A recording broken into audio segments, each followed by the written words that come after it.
Happy Easter to all of you watching us in Cameroon and around the world. Welcome to Press R. On today's edition of the program, we're going to look at the BABADJOU BAMENDA road and see what the problem is. 4 years on, 4 to 5 years on, there are still problems on that road.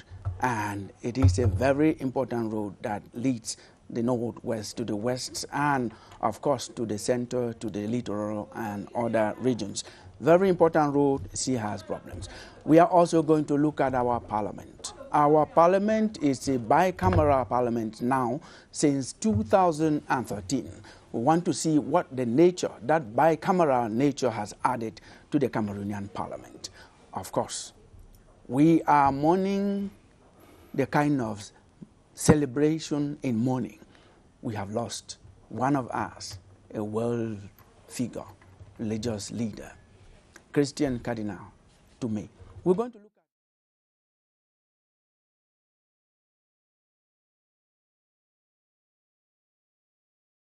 at with us here in the studio, Senator Henry Kemende. He is an SDF senator from the Northwest region. Welcome to the program, Senator.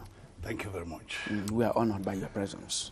Thank you. We have Honorable Peter Njume Ambang. He is a CPDM Member of Parliament from Dian Division in the Southwest region. Welcome to the program, Honorable. Thank you very much.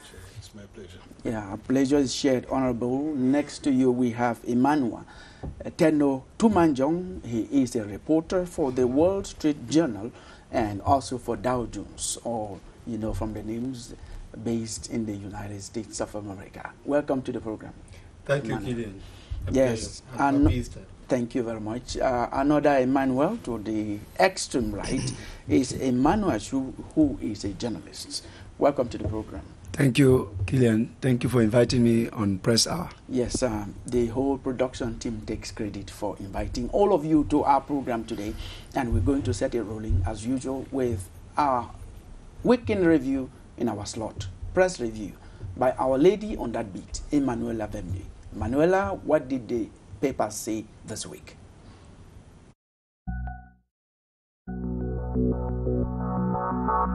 The spectacular victory of Francis Ngannou of the prestigious UFC World Heavyweight Championship becomes that one news story on practically every newspaper this week. History is made on the Herald Tribune as Francis Ngannou becomes first ever African to win the heavyweight title. The Voice tells us how it happens, writing, Cameroon's predator shatters opponent in minutes.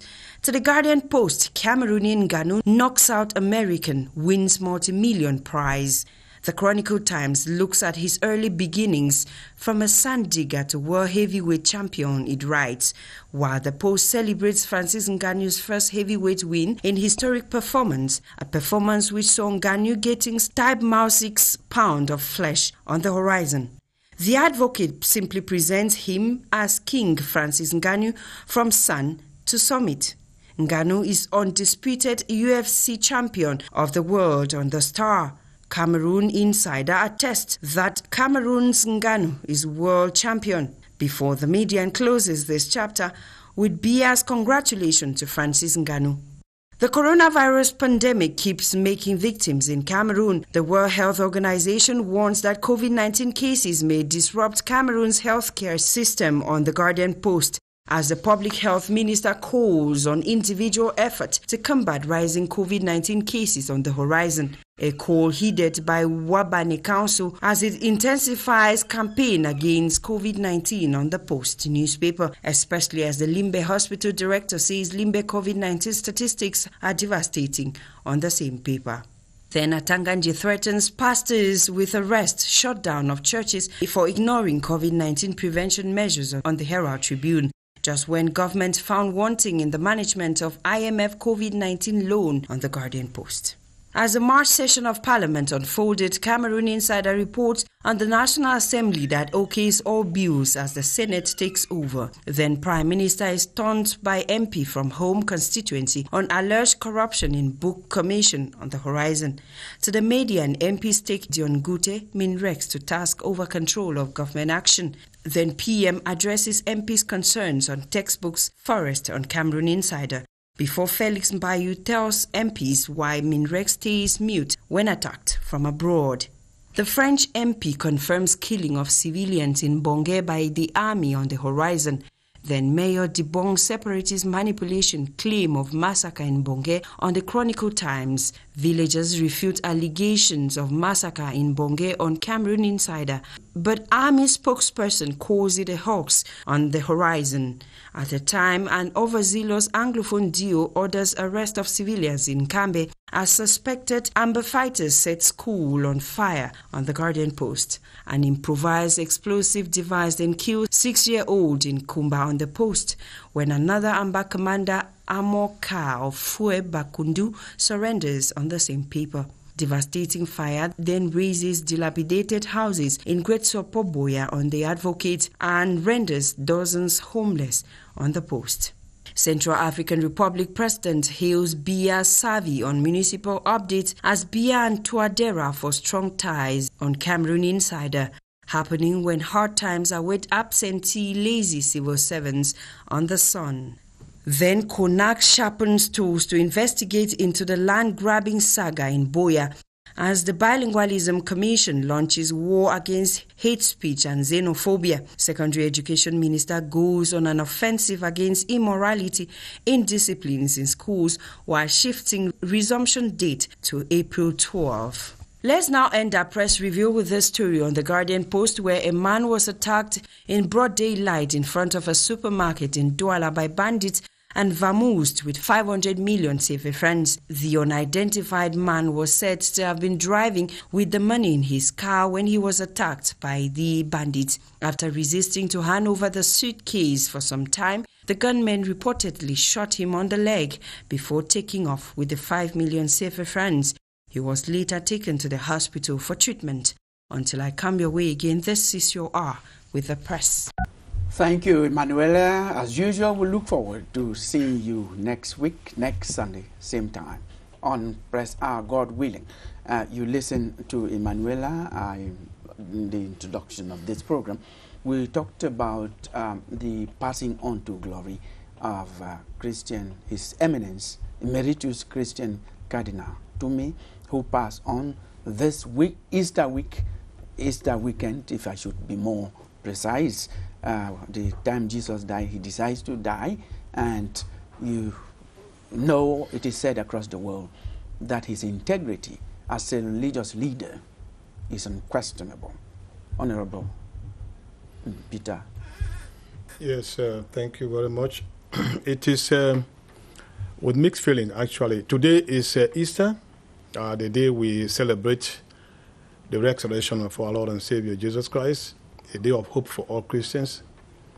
And that is why, to me, the departure of His Eminence Christian Cardinal Tumi is like, I'm not really sad over it as I was supposed to be, because he's a man of God, he's a man I know is in the bosom of the Lord. He's a great son of Cameroon, a great son of Africa, a great son of the Catholic Church, a great son of the world. And God decided to take him at this time to make us to understand who he was. And so I will say, adieu, Cardinal Tumi, may you rest in the bosom of the Lord. Senator, if one were to go by reports that I got from CRTV, Douala, because he died in Douala, there's somebody who was close to him in the report who said he told them that no, they should be praying for his departure, not praying for his resistance because his body was already weak. He should be somebody who was, as it is said in the Christian belief, within the Christian community, that those who believe do not fear that they are happy when they die because they know where they are going to. He must have been happy. You have said it all, Mr. Ndakilian. I think his passing on has just fulfilled God's mission for him. We all, as we live, we know that there's nothing as sure as the fact that one day we are going to pass on. You can be sure, you can doubt whether you'll be rich. You can doubt whether you may achieve something, which a goal that you've set for yourself. But you cannot doubt the fact that one day you will fizzle out of, you will leave, depart from this world. And I think that is what the Bible says. God created life and death, and so that it was good. And may it be so. I think I'm happy. I'm very happy for the passing of his absence is going to let us miss him, because we are going to miss his dicey handling of issues, political and religious and otherwise. He was an all-round person. He showed concern for the society in which he lived. In fact, there have been one moment we have been asking whether he's a politician or a clergyman. But I don't see how you cannot say the clergy people or the clergymen operate in oblivion. They operate in society, and human beings are political beings. I think he's passing on. We need just to pray for the repose of his repose of his soul. Yes. Even the video footage showing his remains, I don't see any offense with that. It shows the fact that we are empty, we are nothing, and we are made of soil, and unto dust we shall return. Well, authority has to, public authority has to protect that, because it's actually so private, and those who did that have already been punished, or they are being punished for that. I think we have pictures of the cardinal, the lead cardinal. As we comment, I would like us to, do that as we see the pictures. Emmanuel Chu, he talked of somebody who was not only religious, he had to intervene into political, social affairs because it concerns human beings. Thank you, Killian. I think His Eminence Christian Cardinal Tumi, the few moments I know him, I know he is a man who has always been on the truth, no matter how bitter the truth may be, but he says it. And actually, we have seen him like a Pope Cameroon never had. Christian Cardinal Tumi, at one moment, he was to be picked up amongst other cardinals to become Pope. That's why I would say he's a Pope that Cameroon. Yes, shortlisted. Is a Pope that Cameroon never had. And his way of doing things actually made such that Cameroonians had even at one moment make a call. Even some people in the government were even for the fact that he could stand in one-time presidentials in this country, so he could become president of the republic.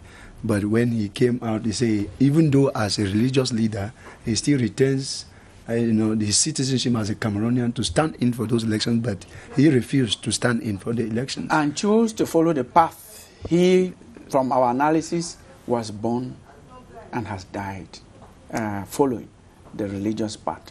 Emmanuel, Tenno, to Manjong. Yeah, I've had chance to be with the cardinal quite often, well, not too regularly.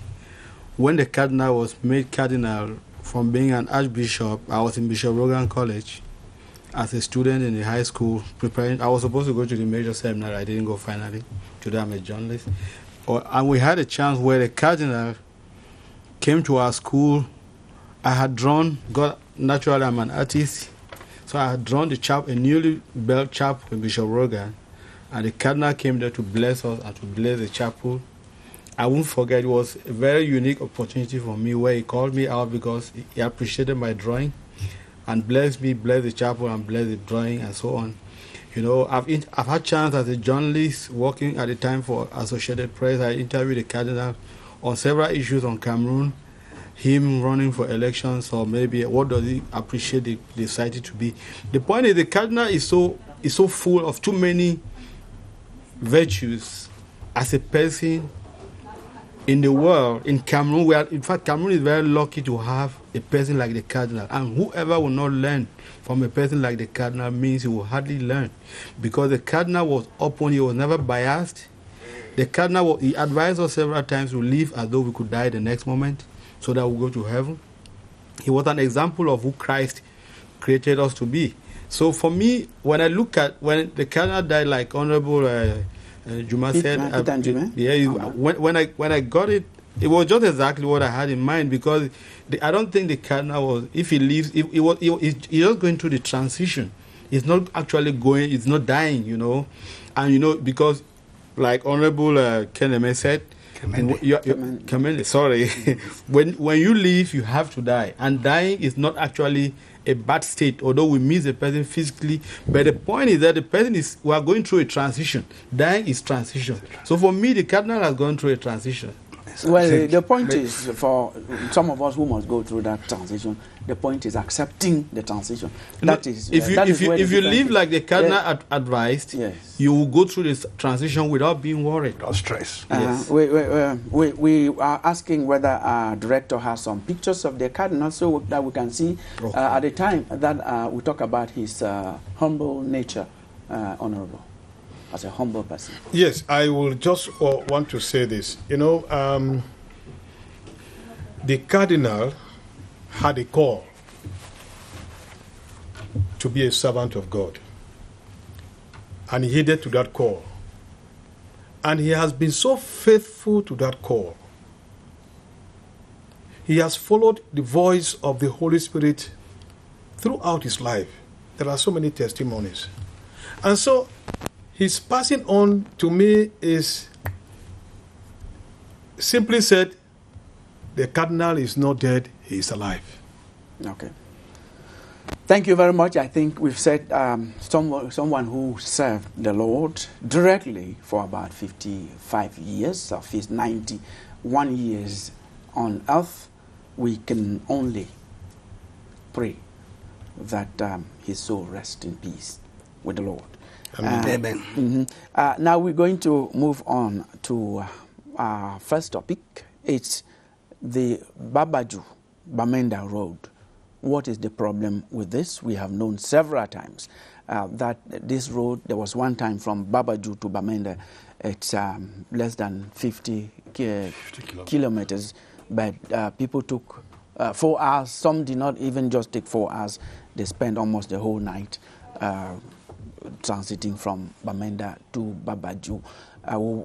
We try to get in touch with even the topmost officials of the Ministry of Public Works. Up to yesterday, we didn't get that. But we know the social, the economic, and the political implications that are involved in this road that we can talk about here.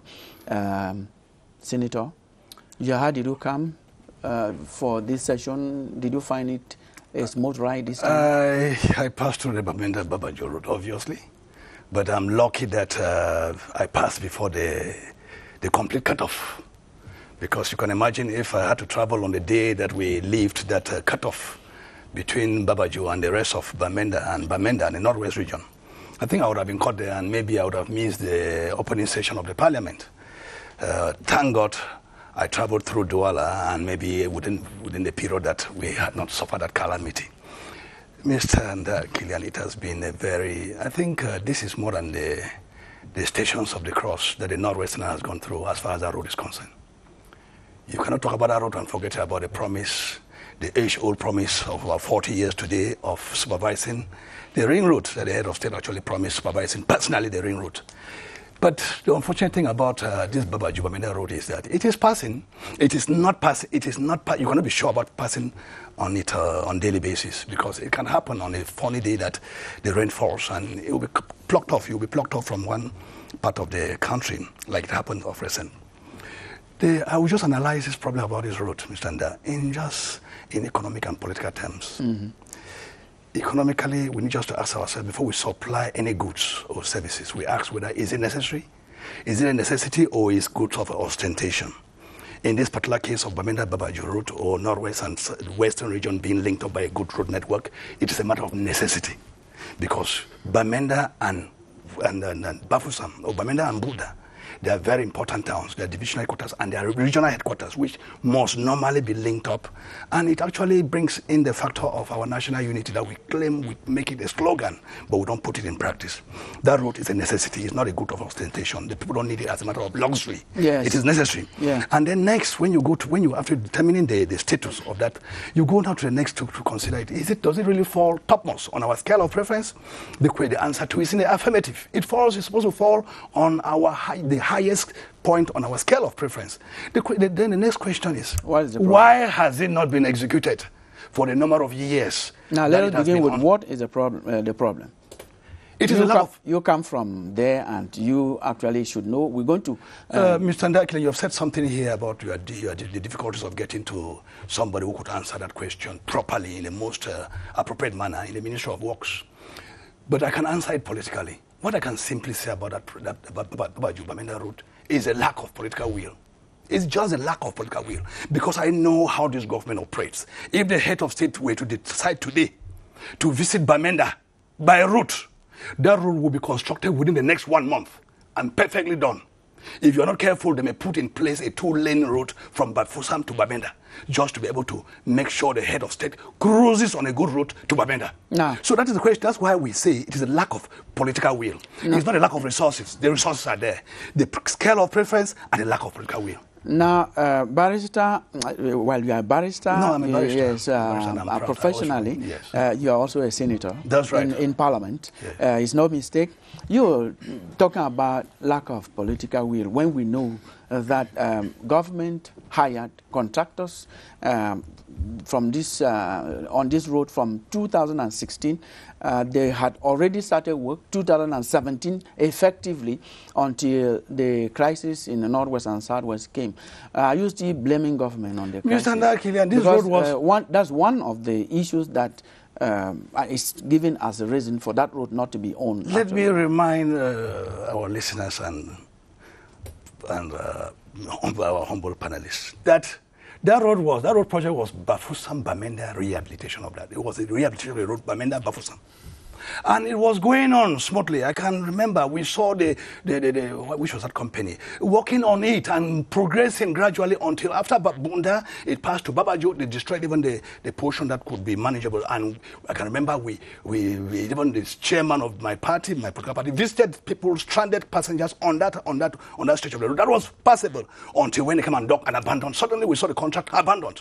And then it became an issue whereby they had to inaugurate. I don't know which contract they were again inaugurating. From BABADJOU now to BAMENDA to Santa, where they inaugurated and even I think they popped champagne and spent some monies for that public ceremony for a route that was already ongoing, and they said that it was abandoned by what happened. We don't know what happened, but we heard that resources became short or whatsoever, and they could not continue with it. Then it happened that the resources for this route, we can say that are available. They've been available since 2017 because that route 2016 effectively had to go into practice in 2017. And 17. Because there is World Bank sponsored road. Yeah. So we are saying that it's not because of resources. Given that the resources are ready, it could only be that it's because of the problems along that road. Mr. Nda, may I tell you that the problems, the current crisis, made that route already having that already stagnated. And let me say something. This route happens to be one of the remote causes to the ongoing crisis. I can remember as lawyers were bubbling with the problems of the judicial department of state, with the francophone, with the system of legal practice being confused. They had to also debate on that road issue, and it was one day planned. Lawyers, I can remember we were in a group of WhatsApp group where they were planning to go and demonstrate on that route. And then even after that, after failing to go demonstrate because there were arguments as to whether that formed part of our duties and all whatnot. And then as they were planning to go and demonstrate at Santa and at the toll gate there to ask that what is the use of the toll gate being collected on a bad route, on a road that is actually not even worth. That was already in the middle of the crisis. But let me tell you what, this thing about the crisis affecting the road is like motive seeking for motiveless malignity. Okay. We'll let other people. That road could go on without any problem. Security and crisis cannot affect that road. It is lack of the will. I'm saying this because I'm personally touched about that route. That route it makes me feel not part of this nation. And I'm telling you, if they are considering that road now, it is thanks to the fact that the Amazonian activists, they are now claiming that with the cutting of that road, it is like they have been separated from the rest of the country and the independence has come. So the government will take that now as a challenge to construct the road so the independence they cannot claim that because they are the ones burning vehicles along that road. They are the ones fighting people along that road. It could not actually be a claim that that one came later on. Yes. Honorable, you listen to that one. It's BABADJOU, BAMENDA. You are a member of parliament for the whole country. That is not the only portion of the road that we've planned in Cameroon as a nation, and it's not executed. So it's true that it's a big problem, but it's a problem that goes to other parts of the country. Yes, thank you very much. Kilian, I want to smile over what my brother said. The passionate way. Yes, because he knows the truth. He knows the truth, and the truth is in him. And you see, when you know the truth, and the truth is in you, and you find it difficult to pronounce the truth, it is sometimes so difficult to be yourself again. What's that truth? And the truth, what I'm saying here is that he knows why that road has not been tarred or constructed the way it's supposed to. He knows the truth. What is it? And What is it? I am coming. Okay. I'm coming.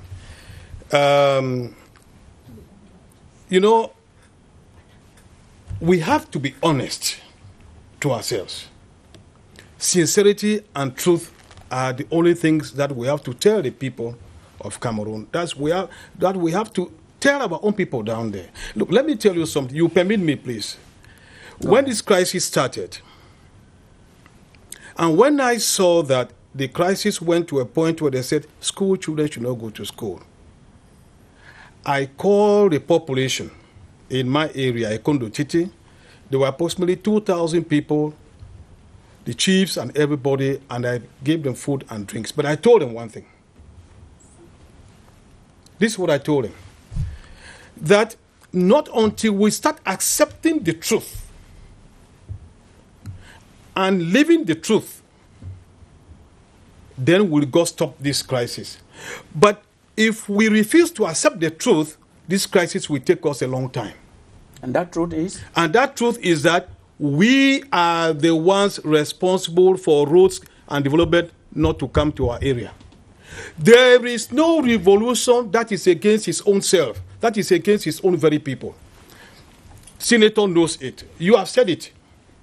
When this road was already being constructed by Satom, the carcass of the funny loader is still there at Takum, destroyed by the separatists. The workers were kidnapped for ransom. Some people were killed. At one moment, these transport agencies, Mogamo and Amumbezam, their buses were destroyed. It is like you tell me today that the road Kumba, Ekonotiti Mundimba, is not being constructed because of bad faith of the government, because of what you call, what did you say again? I don't even know those terms because they are not very important to me. The truth is that the separatists, the crisis is responsible. Because we had Sorobat.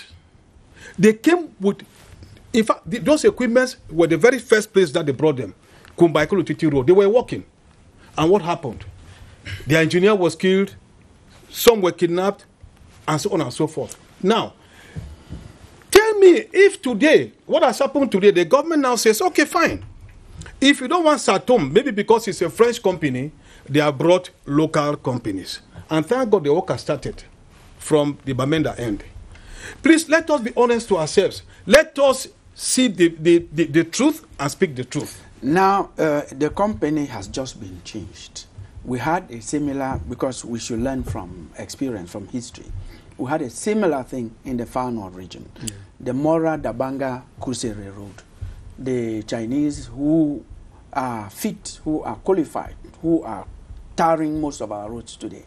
They were kidnapped. So many of the workers were kidnapped, the equipment destroyed, some of the explosives stolen and used against us. It's not at the same level, but it's a similar thing that is happening between the West and the Northwest. Why take from a civilian company to another civilian company when the war has not ended?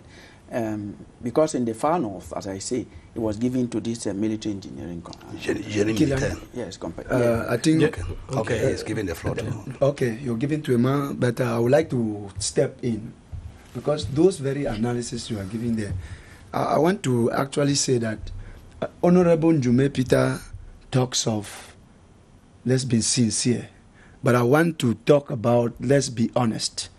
Honesty is like virginity that when taken away from a woman can never be regained. The difference with honesty and sincerity can be masked. But honesty, when people lost hope on you, you should know that you are finished. Honorable, I want to actually say here that we have lived the events.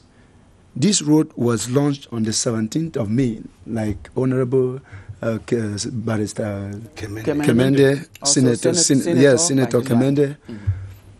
It was launched on the 17th of May 2017. The crisis were not at its peak then. No war. There was no real war in the Northwest region. If, as promised by the Minister of Public Works, that the works were going to start immediately, I think before the crisis, most part of that road would have been tarred.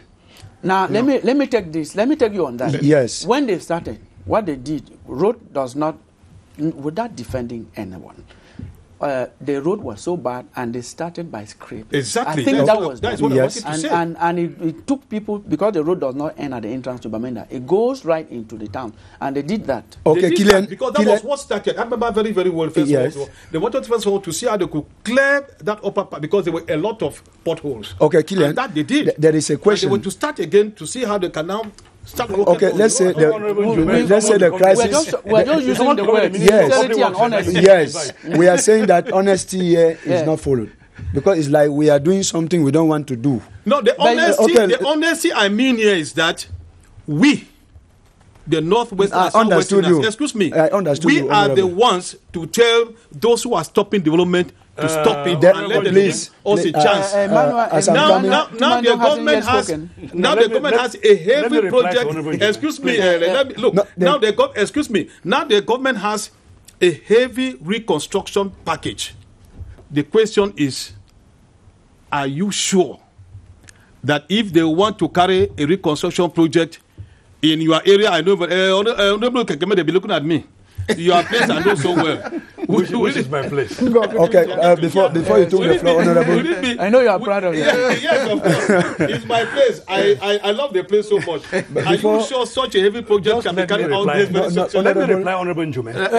Remember that Emmanuel hasn't spoken. Yes, Emmanuel hasn't spoken. Yes. And before Emmanuel cues in, I wanted to actually say that if we are claiming that the crisis is actually the problem, are you saying the crisis is not the problem? The crisis could you were be talking part. about sincerity. You were talking about sincerity and honesty. Where do you stand? It is part of the problem, but there is no problem without a solution. Yes. We always say, Honorable, please. We want to be sincere here and honest to ourselves. Okay. Crisis could be part of the problem. Okay. But what is wrong now with the part of BAMENDA, the BABADJOU to Matism? Is it still the crisis that is disturbing? Then the military engineering corps that has, tarred roads in the far north region that we have already mentioned here. Thank you. Why do they give it to a civilian? When you give it to a civilian company, they don't have. Thank you very much, Emmanuel Tumanjo. Yes, I think we have already touched on almost everything that is connected to why the road is not moving. But there are two main things that I know when the government is concerned, as far as implementation of work is supposed to be done. The government of Cameroon is very lax when it takes a decision to do something. One of them is the road. The road, it was decided that the road would start, construction was, and it was launched in 2017 after they got the money from the World Bank, I think about 37 billion or so. Yes. And what happened was that the government, which has a very strong bureaucratic attitude, was still going through processes on what to do, because the only people who can explain this very well as to why it was delayed when the crisis was not yet at full-blown level is the government.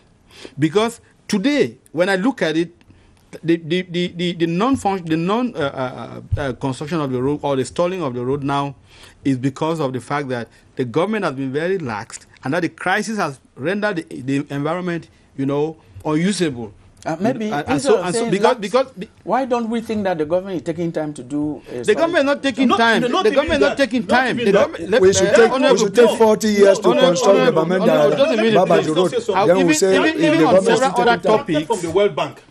And to get money from the World Bank is a process. The World Bank is not like that. The World Bank when we talk about money, the World Bank gives money to a lot of money to Cameroon. The Cameroon government comes out project. Even in Jangi House, it is a process. In Jangi House, let's be very flat on our topic. We are talking about the World Bank disbursing money. The Cameroon government, let's not forget that the Cameroon government is very corrupt. And that's why the World Bank has to know how money has to be disbursed for whatever project. Cameroon government, today we're talking about there are individuals, there are individuals in the Cameroon government that are corrupt. To say that the government is corrupt is the Cameroon government, the government is managed by somebody who can stop the corruption. No. And so the person carries all of this corruption. Yeah, the World Bank was there to finance the World Bank actually goes to people. The world. Let me tell you one thing that you may not know. That's the politics of the World Bank and the IMF, all the international donors. They actually go to where there are problems like corruption and the rest, because they spend their time giving money because the money has to be reimbursed. The more the delay of the reimbursement, the more the people make the money. Yes, donors will make more money. Our question as a topic is, what's the problem? I think we have heard what the problem is. Yes. Senator. Just one word, and we are moving out of that topic. Just one word, we'll have another topic. I have said it, Killian.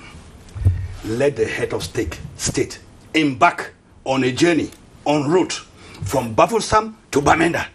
Let him embark on that and say next month, May, he's going to embark on a journey en route from Bafoussam to Bamenda. Simple. That road will be constructed. Exactly. Perfectly constructed. Well, whether war or no war, whether Ambazonian crisis or no Ambazonian crisis. Mr. Killian, let me just say this. The company has been changed, and they say they're going to follow this one closely. Let us give them. Let me just say this thing. Before Honorable Njume accused him to defend the government as usual. In fact, what I have to say is, before the road construction process between Bafoussam and Bamenda got stopped, it stopped somewhere after the waterfall, the water catchment in Bafoussam. It wasn't even right at BABADJOU. It stopped somewhere the way we saw the company folding its things and going away. Let's look forward. The company resigned. What is there? The way forward. What is The company resigned. That road was The way forward. Mr. The way forward. I cannot go, gentlemen, let me land. Senator Kamenda, we cannot give the impression. 30 seconds, please. Yes, thank you. We cannot give the wrong impression to Cameroonians that road project got stalled at the Matazam. It wasn't at Matazam. It was right inside the heart of Western region. Was it anywhere? The way forward. The work is not going on. The way forward. And then now, Bamenda, the road is going on. The construction is going on. Bamenda. It could be anywhere. The road is not going. The construction is not going on. The way forward. Mr. Killian, this is what I will say. Let all of us go back to our regions or wherever we are, call our brothers who are in the bushes, who are stopping development to come to our area. Let us tell them it is now over. Let us blow the final whistle. We'll say it is over so that development can come. Let them give the present company that has been awarded, this indigenous company has been awarded this contract, let that company work and let that road be a bygone. Simple. I think that we don't have anything to say. That's what we hope that should happen. And the two regions, if we were to have western region, we have west region, we have northwest and southwest. We will have that road linking all these three, including even the littoral. That is our wish, and we hope that as the Ministry of Public Works has changed, they're going to follow that up and have that road. They know what is happening there constructed, so that it does not become another problem. We're going to move into our next topic, and our next topic is Parliament. What has the bicameral nature of it added to our legislature? We have two of our panelists here are parliamentarians, one from the Senate and the other from the National Assembly. Senator Henry Gamende, by his right, you know, is of the Senate, and you have Honorable Peter Njume Ambang, who is a member of Parliament, and he's in his second term, if I'm not making a mistake. You're right. Yes, but you're right. Bicameral nature of our legislature, what has it actually added to it? We'll begin with you, because you came in 2013 when we had the Senate actually functional in Cameroon. Thank you very much, Mr. Nda. Bicameralism, it must be met. We must make our public to understand actually what is meant by bicameral legislature, as opposed to unicameral legislature. The bicameral legislature is a situation whereby you have two houses or two chambers that take part in making laws. In England, you have the House of Commons and the House of Lords. And then in America, you have the House of Representatives and the Senate that form the Congress of the United States. In Cameroon, we have the National Assembly and the Senate that make the Cameroonian Parliament. And it was created by the philosophers who thought of that bicameralism in order to give effectiveness, in order to make lawmaking process to be efficient, so that at least what cannot be seen by the lower house, as they put it, or by the National Assembly in our case, it should be seen by people who are considered senior citizens or people who are considered to have been tested in many domains, and they can see better where the National Assembly can see to again refine or to retune, fine-tune the law before it gets to the presidency for promulgation. So to ask now whether the bicameralism has actually improved on our legislative process, what I can say is that it has not improved on it an inch. How do you mean? Yes, what I mean by that is simple. That the Constitution itself has made that bicameralism not work. Because what do you have in our Cameroonian Parliament, made of the National Assembly and the Senate, is that bills are introduced to the lower house, that's National Assembly, and then after scrutiny and adoption by National Assembly, it is forwarded by the President of National Assembly to the Senate, who now again give it a second scrutiny. They could make some changes there, they could reject it, or they make some changes thereon. And then that same bill, as per the Constitution of our country, has to be sent back as amended or as rejected, to be sent back to the National Assembly, which National Assembly could again reconsider the amendment or the rejection. And they have the possibility of still standing by the original position. And then when in that particular situation, the head of state now comes in like the arbiter to actually maybe can create a commission between the two houses. And when the commissions even sit and there is still no agreement, it is the final decision has to be taken either by the National Assembly, which means the long and short about it is that the bill leaves the National Assembly to the Senate, it comes back to the National Assembly, and it is from the National Assembly that it goes to the presidency. Now, whereas that is not the case, which is now, Barrister, well explained. Yes. In that case, you are redundant. What are you doing in the Senate? Well, I'm there as, don't forget that I'm playing the role of the opposition. We have not... And that is even why, if you discover that you have from what you have described, you don't have a job. Since we said the electoral quota is not a good one to ensure transparent elections, you want us to just stay and be observing? It will continue, just as we didn't go in for elections, or we went in for elections in an atmosphere when we knew that there could be no balance gain, and the CPM took all. Is that what you want us to be doing? Now, to play in the Cameroonian? Well, just that if you discover as a member of the opposition, we have to be there to make sure, Mr. Nda, that the Cameroonian population keep understand, because at the end of the day, they are the judges. Honorable is very, very honest himself. They are judges. Let me explain something to you.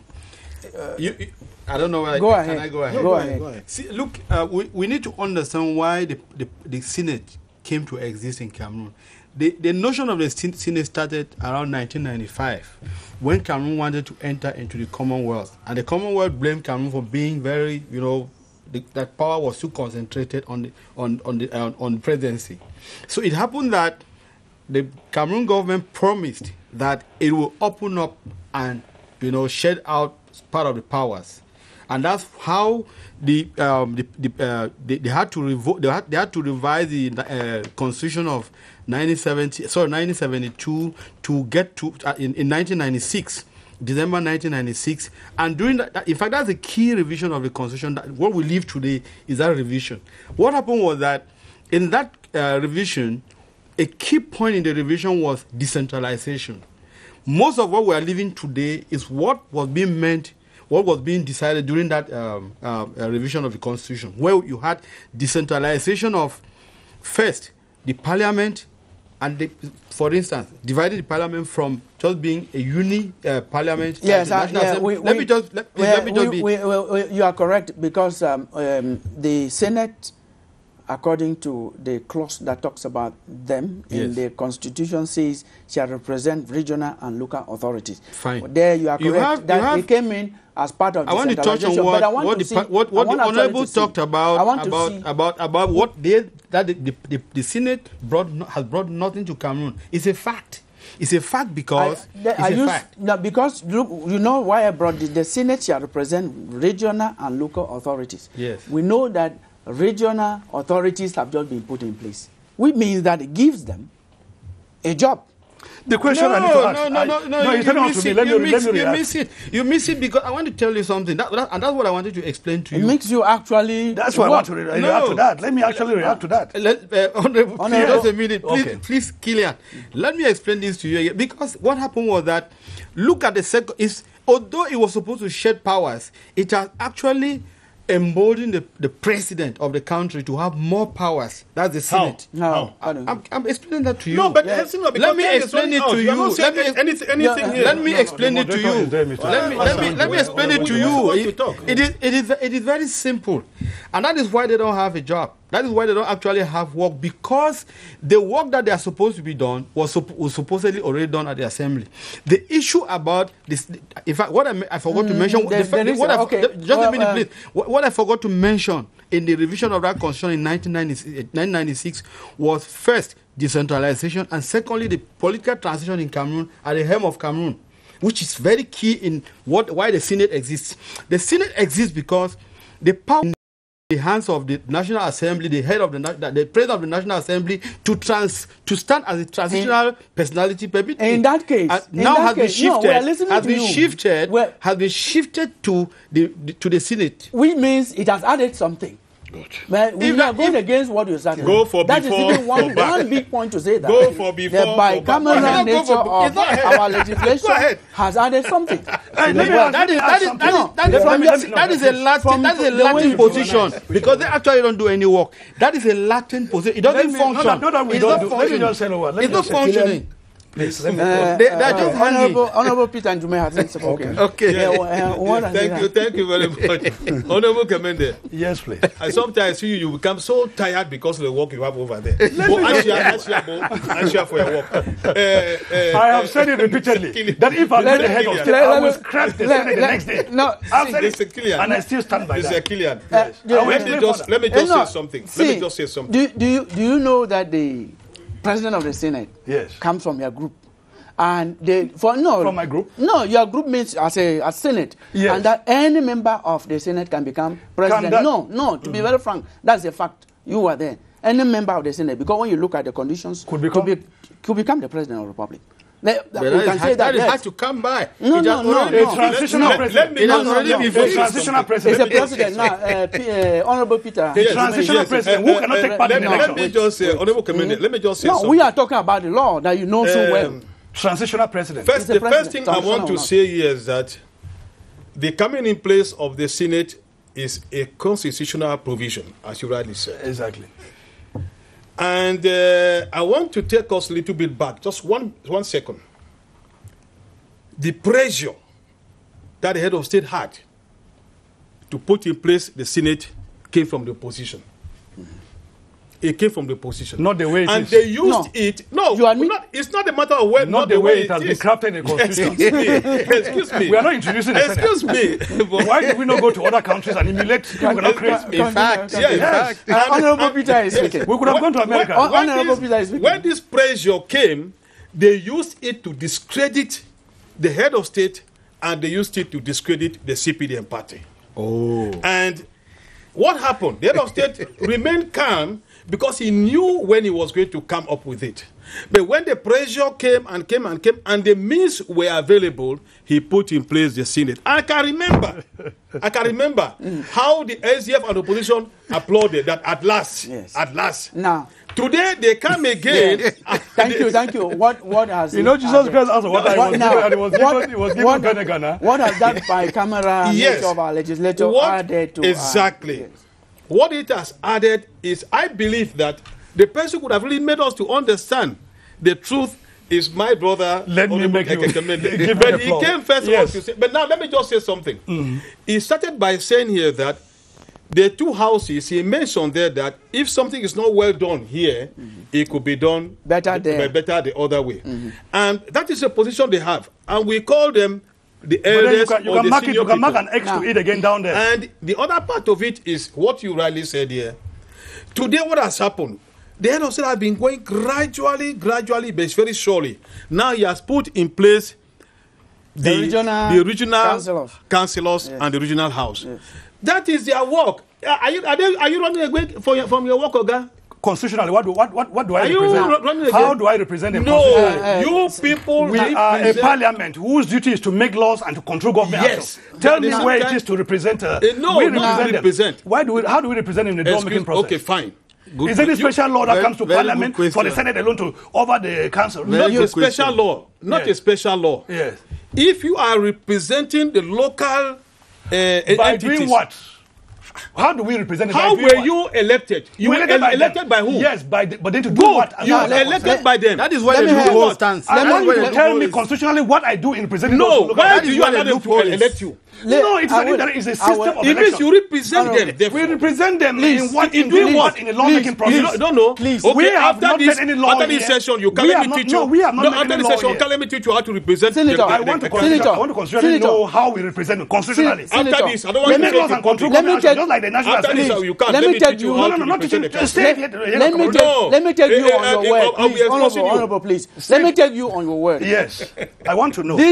I'm a constitutionalist. Yes. I want to see where in the constitution we represent those houses by introducing some bills, especially for them. There is one time when you came into Parliament. I think that was the first Congress that you had. Yes. You, as a senator, as a person, you did something which the public applauded. Yes. Controlling government action. Controlling government action. Yes.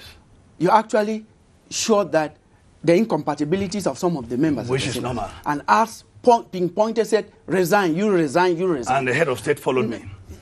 Now, for the first time. You understand? That's why I'm taking you on that. Yes. Yes. Now you say you don't have a job. What happened that when you did that, are you tired or you have understood that the system does not want you to continue? He knows what he has to do. Let me tell you that I did that because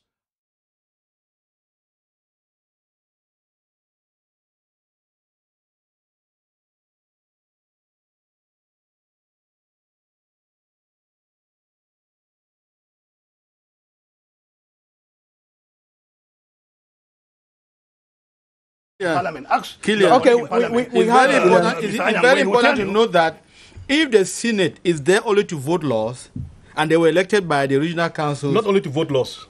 I'm talking about what is happening. No. I'm not talking about what is supposed to be. That is actually what they are doing. Not only to vote laws. That is what they are doing. That is what they are doing. One word. By the way, Section 14, Sub 2 of the Constitution. Not only to vote Senator, laws. They make laws and control. Exactly. Section 14, Sub 2. What government action do they control? They do. You do the same job. I do the same job. What government action do they control? I don't have a separate job from you. We do the same job. We have taken Elvis. We have taken Elvis who is here. Taken Elvis is here. And he's here with contributions from our viewers who have been sending in as they've watched this program from the beginning, very hot as you see.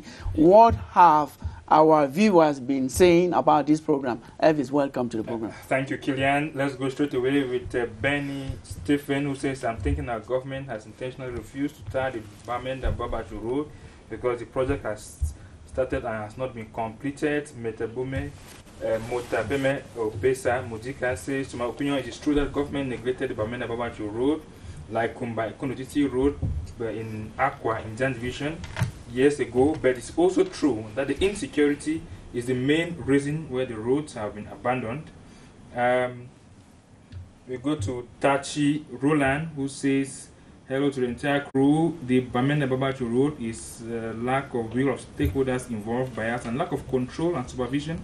And with the implementation of the bicameral system, it has increased state expenditure, and this has not, however, brought in a lot of gains. And then Tam Ismail Adamu says the state, since inception, got no feedback. The Senate, rather, got no feedback, thus no place of existence. And the BAMENDA BABADJOU road is like nature is redesigning something others would hardly digest, and the state of our country is a function of indifference between Cameroonian intelligentsia. The last one. And the last one. We'll conclude with Elvis American, who says the house of the bicameral system in Cameroon had added nothing to Cameroonian society. It's rather draining much from the local resources. Thank you very much, Elvis Teke. Thank you, all of you who contributed on this program. You want to contribute, use CRTV web, then you log on to our Facebook page, and you can contribute. You can also watch this program at your convenience, just logging onto CRTV web Facebook. Now we are going to conclude. We have less than 2 minutes to go. Just your last word. We're going to start from the end of the table. I think you'll be giving me a bit of time because I didn't speak about the 30 Senate. seconds. We have less than 2 Killian, first, the Senate being put in place, maintaining the bicameral nature of Cameroon, is a constitutional fulfillment. And it is an aberration in a country that faces so many challenges, be them social, economic, political, and whatever. Yes. And then we have never had a bill that comes out from the Senate, or the Senate imposes that this one we must debate. The Anglophone crisis is the case. We have never had a debate, neither at the National Assembly, nor at the Senate. Yes. So it is a terrible Senator, thing. We have people briefly, we don't have. Mr. Ndad, the idea of the bicameralism is not a new phenomenon. Let the Cameroon government copy it rightly. There have been no complaint about the Senate in America or the House of Lords and the House of Commons coexisting in England or the House of Commons. So they should copy it rightly. Let us either the Senate is empowered to do the role that is theirs in all democracies, or it is scrapped off and let the taxpayers' money be used properly. Okay, Honorable Peter. Yes, I want to thank the head of state, President Paul Biya, for listening to the people and trying as much as possible to put in place the democratic process in Cameroon. And one of those was bringing into place the Senate. Thank you very much. Thank you very much, yes, Mr. President. Emmanuel. I want to say that the coming of the Senate had simply increased the power of the head of state, because the manner in which it was created, having about 30% of the senators appointed by the head of state, bringing in some of his pro-opposition members, like, I don't want to name them anyway, this has made the Senate to be more of an aggrandizement of the presidential power. Thank you very much. Thank you very much. Thank you, Senator Henry Kemende. Thank you, Emmanuel Shu. Thank you very much, Honorable Peter Njume Ambang. Thank you, Emmanuel Teno Tumanjang. Thank you, gentlemen, for coming. Thank you also for watching this program. If you missed out, please. A rebroadcast comes up on Monday between 2:30 and 3 p.m. Thanks once again. Happy Easter. Happy Easter. Thank you. Happy Easter. Thank you. Thank you.